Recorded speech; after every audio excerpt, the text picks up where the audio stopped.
Lorillia. Welcome to another episode of the Never Lose a Deal podcast. Today, I am talking about the power of equity. And I decided to do this episode because for some people, it may be an elementary, topic, depending on uh, your level of, understanding when it comes to finance. And for some people, um, it is going to be a basic conversation. And so today, I want to say that that is who I'm primarily talking to. I'm talking to the individual who does not know about the power of equity.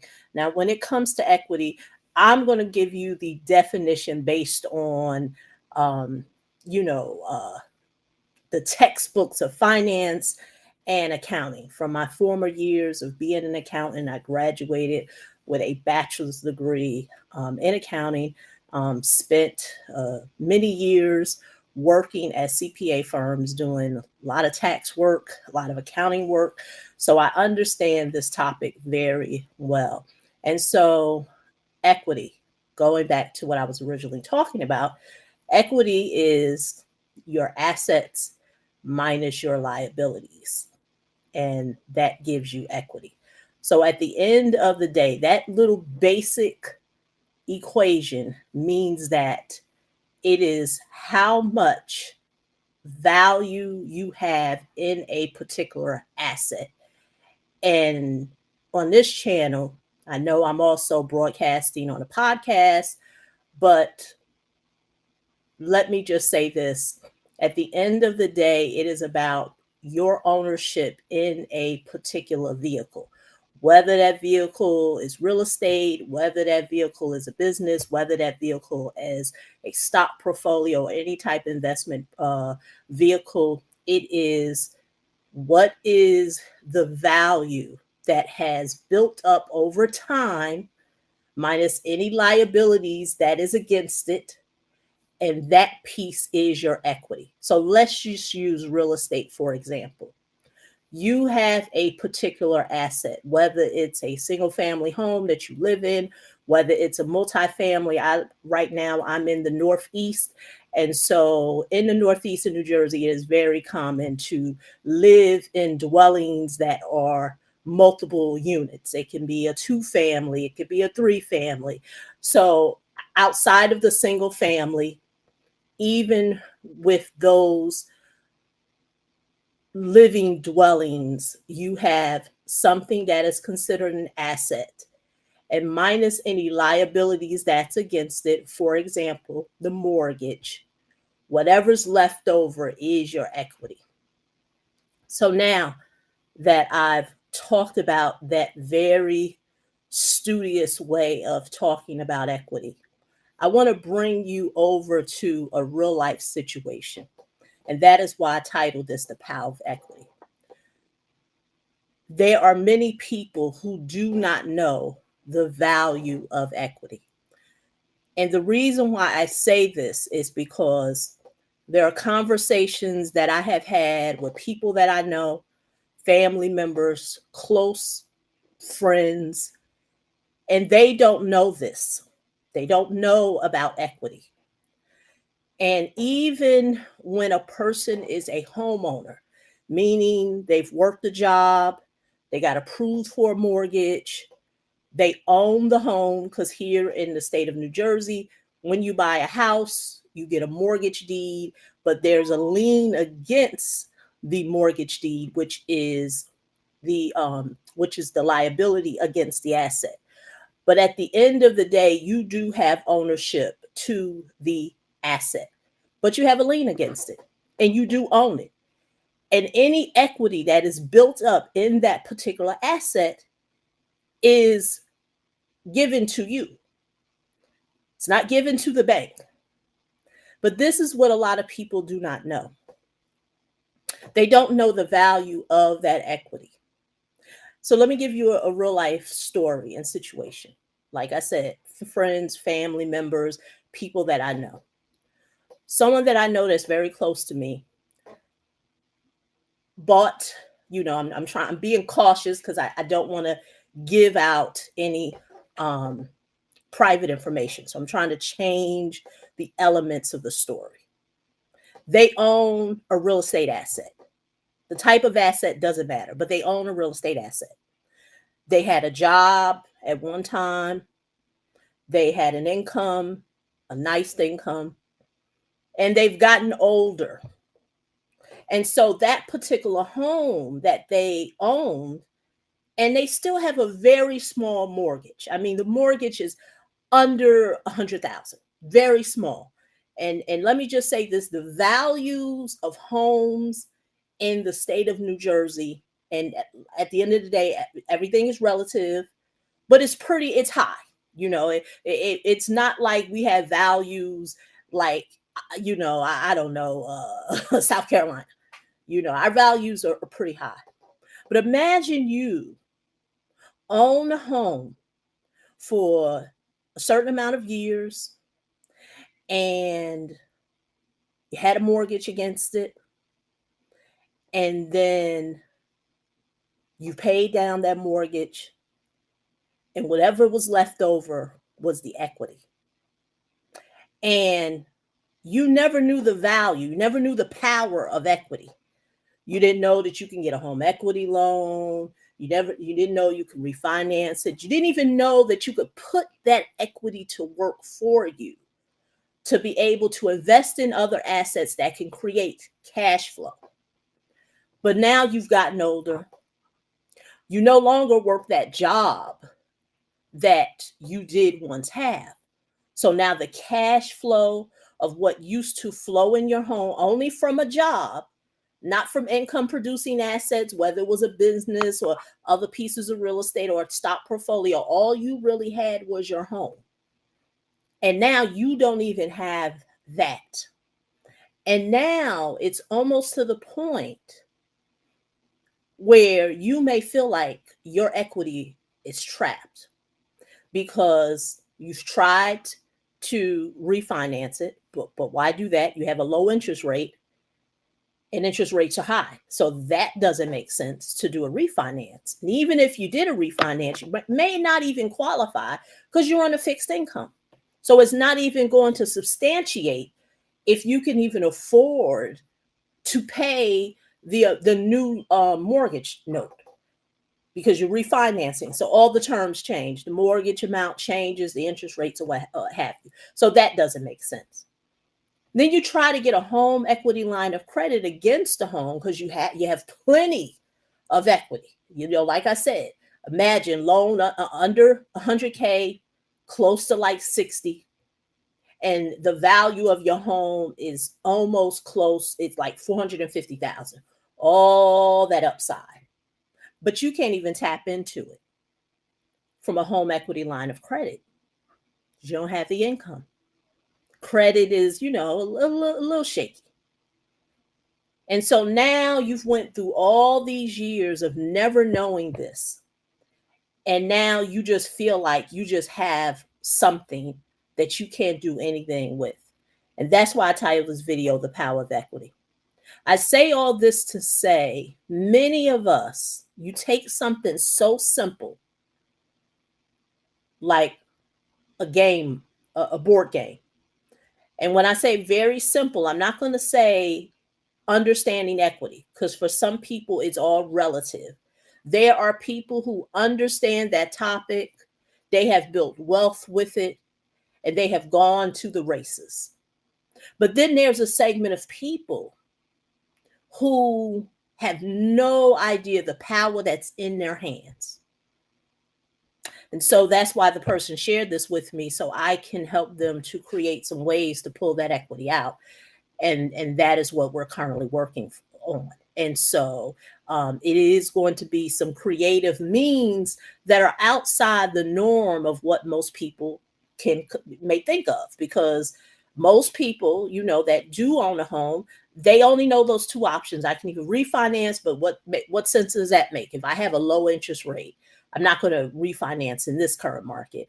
And then if I try to get a home equity line of credit, I got to get approved. And so now you pretty much left with nothing. And that is where what I do with the creative financing, and I said that in my last podcast episode, is that last month I talked about ways on the equity side of how creative financing could help you in your real estate business.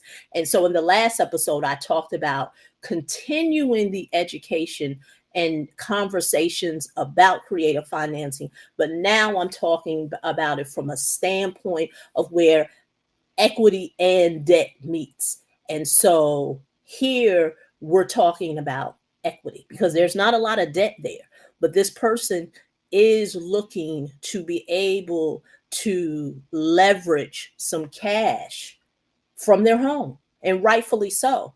And so when me and the person was talking, I started to preference the game of Monopoly. As simple as that game is, make no assumptions. I don't assume everyone has played the game, but what I do know is that many of us may not have really understood the rules to the game and how they apply to real life.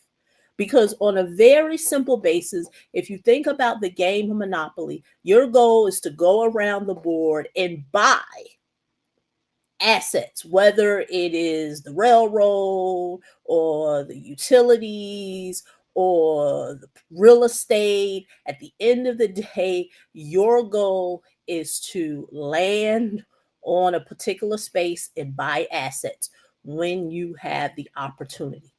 But many of us not realizing that we just go around the board and just collect the $200. That's really our whole life's goal, is to go around the board and just collect the $200 and then hope that you don't get into a financial situation that can bankrupt you, because once again, that is what the game of Monopoly talks about. So making that simple statement, because those who have played will say, yeah, I've played the game of Monopoly. Yes, I have. But do you really understand how it can play out in real life? Because here the person did what they thought was the right thing to do. They worked the job, made very good money in their job. In their younger years, they bought some real estate, their primary place of living, and built up all this equity, but never really understood the power of equity. With what I do with helping real estate investors understand the whole piece of creative financing, how I help them is that it's a two-sided coin. You have the debt piece and you have the equity piece. And for a few years, yes, I have been talking primarily about the debt space, and that's where funding comes in. But many real estate investors don't really look at the other side of the coin from the equity side. And one may say, well, Lorillia, just because a person, bought some real estate doesn't mean that they're an investor. And I do agree. I'm even going to go further and say, just because you gave yourself the title of real estate investor, but you have not really did anything in terms of taking action in real estate, you're still not an investor. So I don't want to get caught up in semantics of an investor. I'm talking about the person who truly says that I am on a mission to use real estate as a vehicle to build wealth. And if that's you, whether you are new to real estate, whether you have did deals and you are looking to leverage some type of equity or debt. What is debt? You having the ability to get any type of lending, whether it's loans, whether it's lines of credit, whether it's credit cards or what have you. But at the end of the day, that is debt. So anything that a lender has loaned to you is considered debt, even down to you being able to access some type of private capital. It is debt. But then you have the equity piece. And the equity piece is your ability to take what you currently owned and be able to leverage it to put the money to work. That's what I truly believe creative financing is the ability to bring two worlds together. And that's where the power of equity is is is really what I'm talking about, because many people don't even know how those two worlds come together.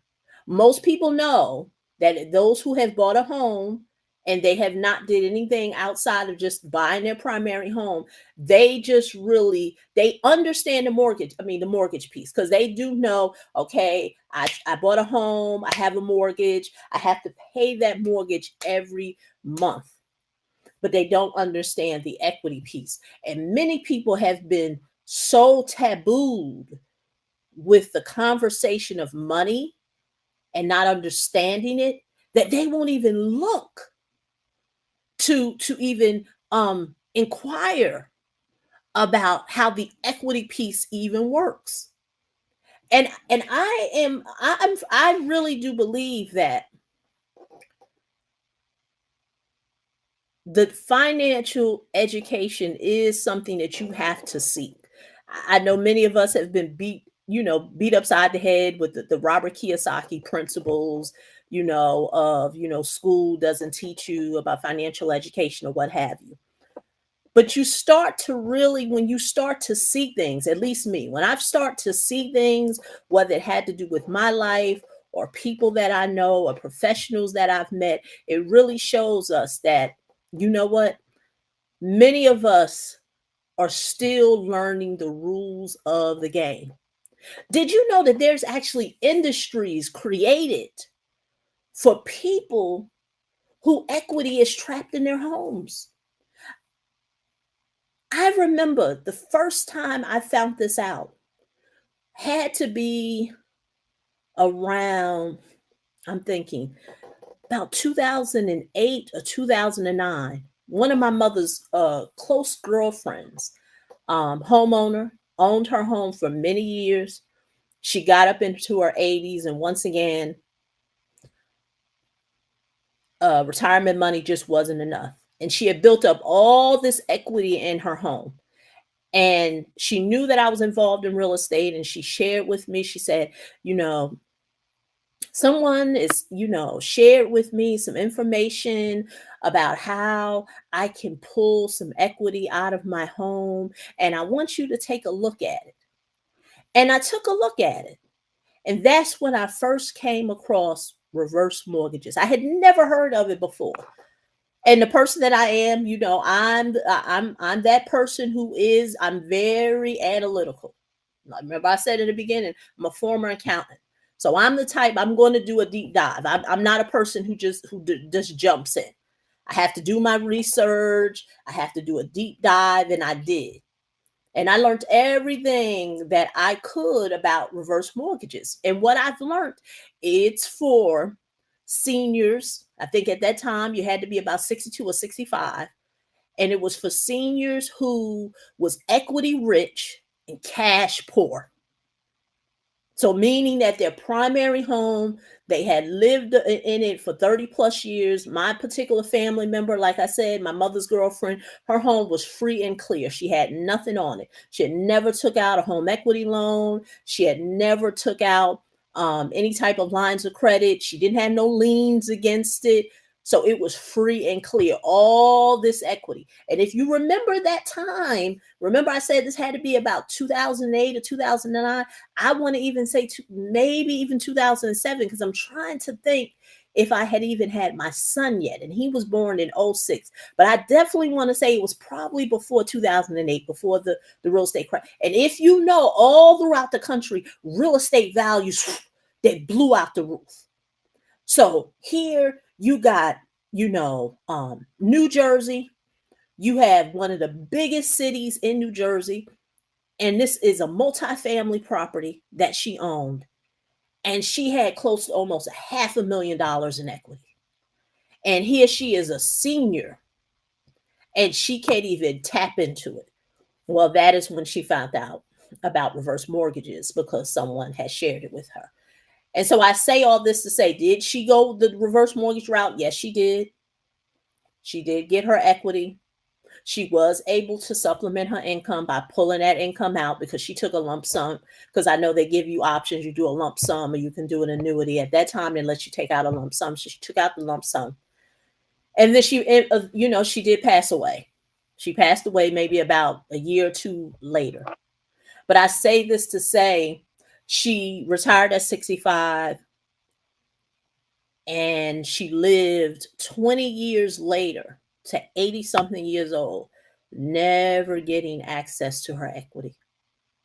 And then when she does learn that she can get access to her equity, she passes a year later.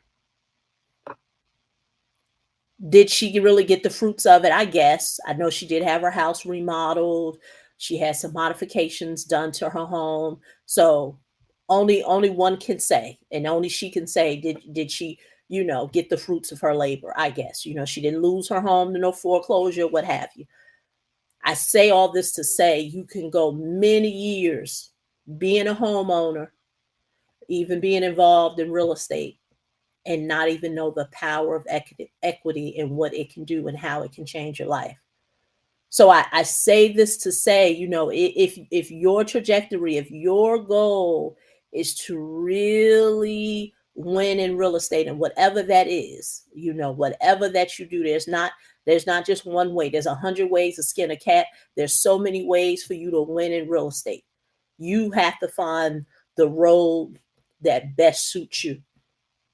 But at the end of the day, understand the role of how those two come together. How does debt affect what it is that you want to do with real estate, and how does equity affect what you do in real estate? And that's why for me, as I continue having these conversations about creative financing, that is really in a nutshell what I think creative financing is and how I help, clients is bringing those two worlds together for you to be able to meet your financial goals for the future. There's not no one way.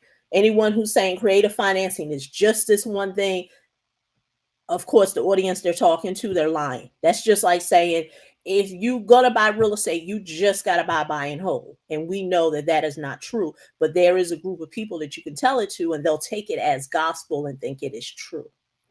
So I leave this conversation with saying, be a student of understanding the power of equity and how it helps and how it could help you. Understand that your understanding of that would probably solve a lot of the issues that one may have. I don't want to go into this because I want to leave it to another episode, but even when it comes to the conversation of being able to access funding when you want to use it for real estate, what a lot of people don't know, and remember, my promise to you on this podcast or on YouTube is to go much further than a lot of the surface conversations online.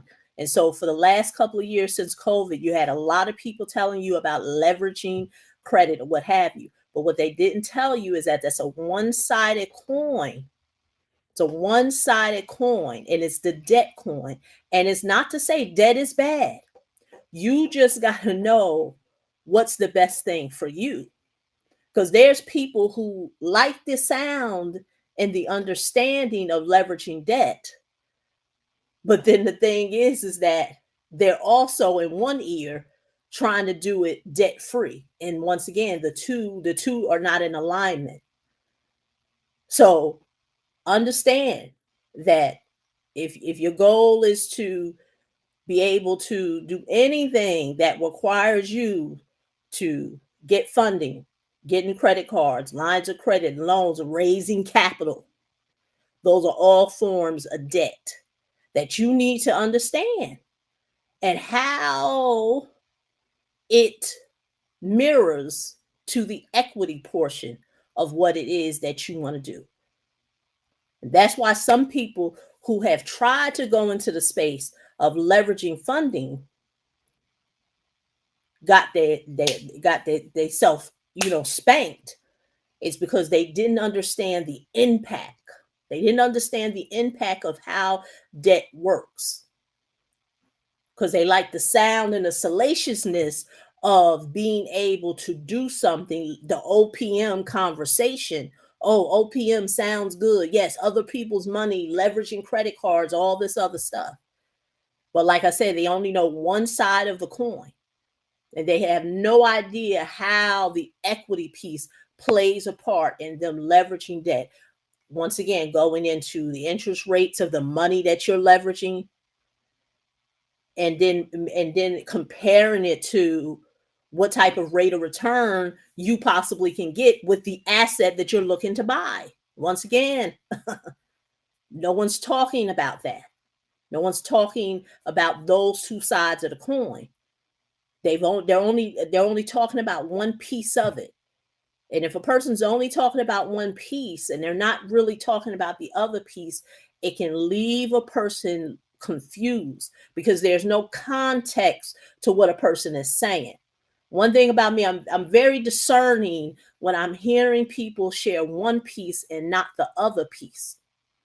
Now, I don't claim to be no financial wizard, but with my years of experience, and I may not know a certain particular thing when it comes to real estate, but the principles of how finance works in relation to real estate is all the same. The principles are the same. You get any textbook, any book off Amazon, the principles are the principles. And that is what many people need to understand when it comes to the power of equity. So once again, this is Lorillia. If you enjoyed today's episode, please rate and review if you're listening on the podcasting streaming sites. But if you are watching here on YouTube, please give me a thumbs up, leave me a comment, and let me know your thoughts when it comes to equity. Also, if you want to learn more about me, or if you are new to me, the website is scrolling on the video. You can go to www.neverloseadeal.com to learn more about me, what I do, and how I help real estate investors just like you leverage creative financing to build wealth and expand their real estate portfolio. So once again, this is Lorillia. I'm signing off. I'll see you in the next episode. Bye-bye.